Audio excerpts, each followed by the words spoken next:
महामहिम, राजकुमारी।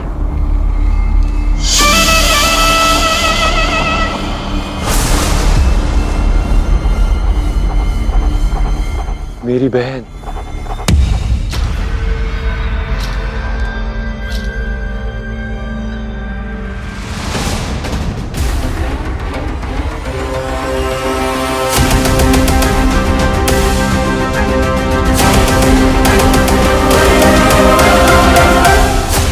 मूरा,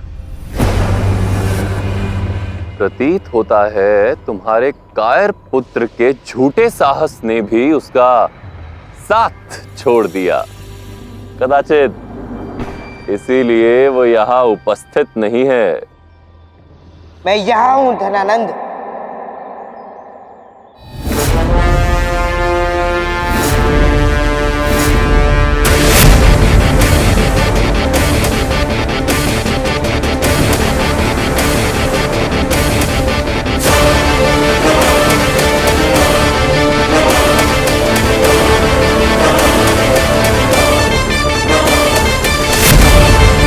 मेरे साहस ने मेरा साथ नहीं छोड़ा है धनानंद, बल्कि आज मैं अपने अदम्य साहस का परिचय देने आया हूं।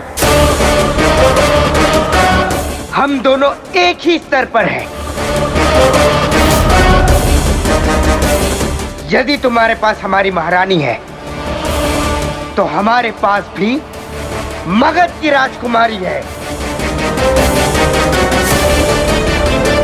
जब एक कदम महारानी आगे बढ़ेगी, तभी मगध की राजकुमारी भी एक कदम आगे बढ़ेगी। अन्यथा ये विनिमय नहीं होगा।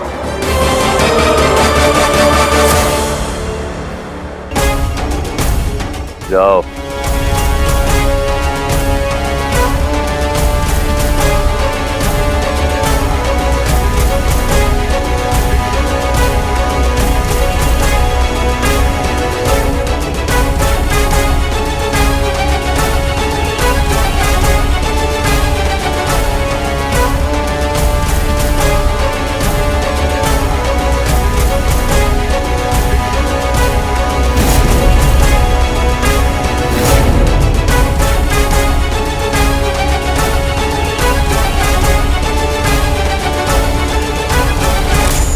तुम्हें क्या लगता है कि तुम्हारे पिता ने तुम्हारे प्रिय भ्राता की बाहों में अपने प्राण त्यागे थे?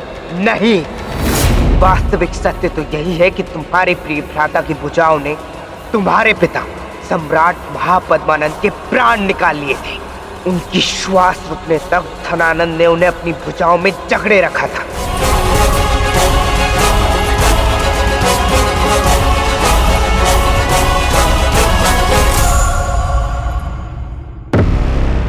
महामात्य, दुर्धरा इतनी दुखी दिख रही है जैसे उसे मुक्त होने की कोई प्रसन्नता ही ना हो। इतनी शांत है वो। परंतु अब चिंता मत कीजिए महामहिम, राजकुमारी शत्रु के बंधन में रही हैं। कदाचित इसलिए उनकी मानसिक स्थिति कुछ ठीक नहीं लगती।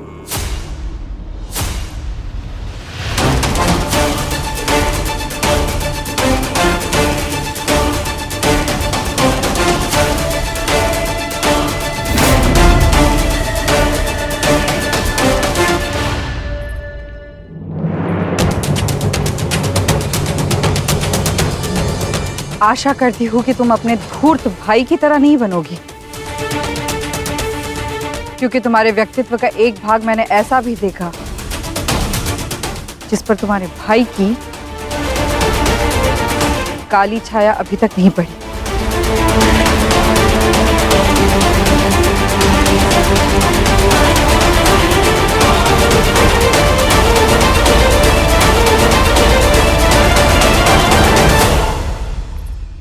शीघ्र करो बहना, शीघ्र करो।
धनुर्धरो!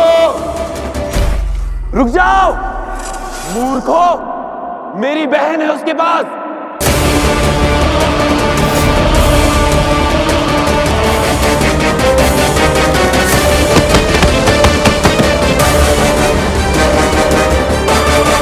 पकड़ो उन्हें।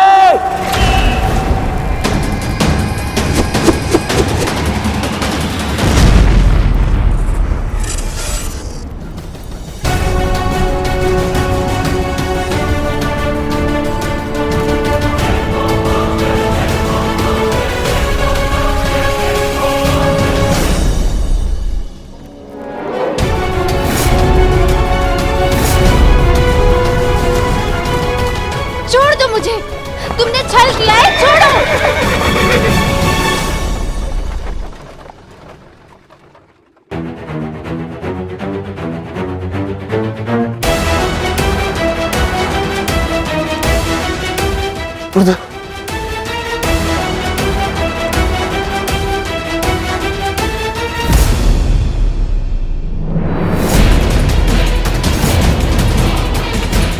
और इस प्रकार आरंभ हुआ मगधपति धनानंद के सूर्य पर मौर्य वंश के चंद्रगुप्त का ग्रहण।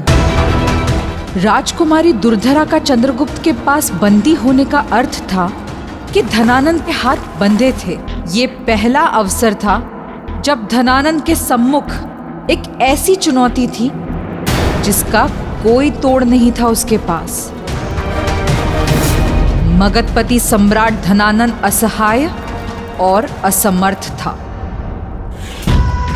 दुर्धरा भी एक विचित्र से संघर्ष से जूझ रही थी। प्रतिदिन स्वयं से पूछती थी कि इस युद्ध में कौन सही है और कौन गलत। धनानंद ने चंद्रगुप्त को ढूंढने में अपना समस्त सैन्य बल लगा दिया, किंतु उसके हाथ कुछ नहीं लगा, क्योंकि अब मगध की सेना का प्रभाव भी वहां की प्रजा पर कुछ धुंधला हो रहा था।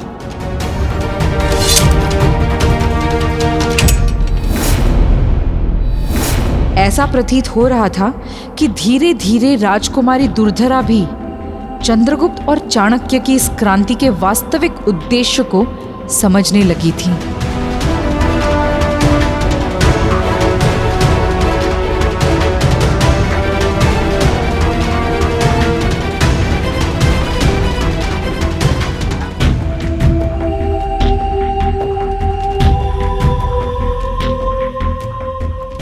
समय के साथ दुर्धरा ने अपने भाग्य के लेख को स्वीकार लिया।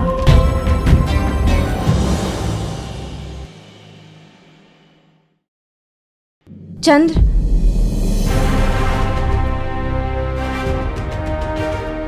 आपकी सभा में बाधा डालने के लिए क्षमा चाहती हूँ। मैं बस ये कहना चाह रही थी कि पूरा दिन मैं अपनी गुफा में बैठी रहती हूँ या आपको युद्ध की तैयारी करते हुए देखती हूँ। चंद्रगुप्त, तुम तो जानते हो कि मुझे चित्रकारी कितनी प्रिय है। अगर आपकी अनुमति हो तो क्या मैं चित्रकारी कर सकती हूँ?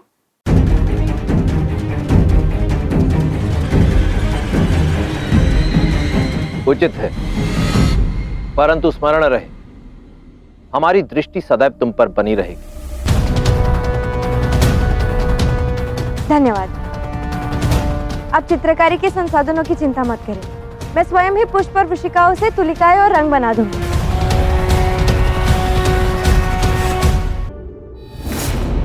किंतु नियति ने अपने अगले अध्याय में कुछ और ही लिखा हुआ था। मां महिम, मेरे गुप्तचरों को पाटलिपुत्र के बाहरी क्षेत्रों से इस प्रकार के रंगों के कई पात्र मिले। रंग? बहन को चित्रकारी में अत्यंत रुचि है महामात्र। अवश्य रंग के माध्यम से वो हमें संकेत दे रही है जिसकी सहायता से हम उस तक पहुंच सकते हैं और उसे वो कर सकते हैं महामात्र।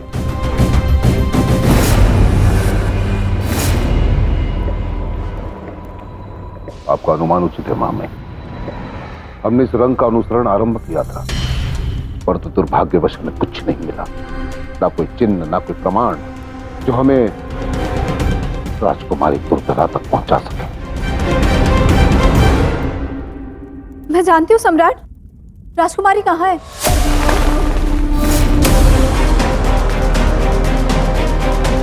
सम्राट, मैंने राजकुमारी को कई बार इस रंग का प्रयोग करते हुए देखा है। मैं इसे भूल नहीं सकती। और ये एक दुर्लभ रंग है जो केवल एक ही प्रकार के पुष्प से बनता है। और ये पुष्प हवा महल के वनों के पास पाया जाता है। अर्थात वो दिलचट्टा हवा महल को अपने अधीन कर लेना चाहता है।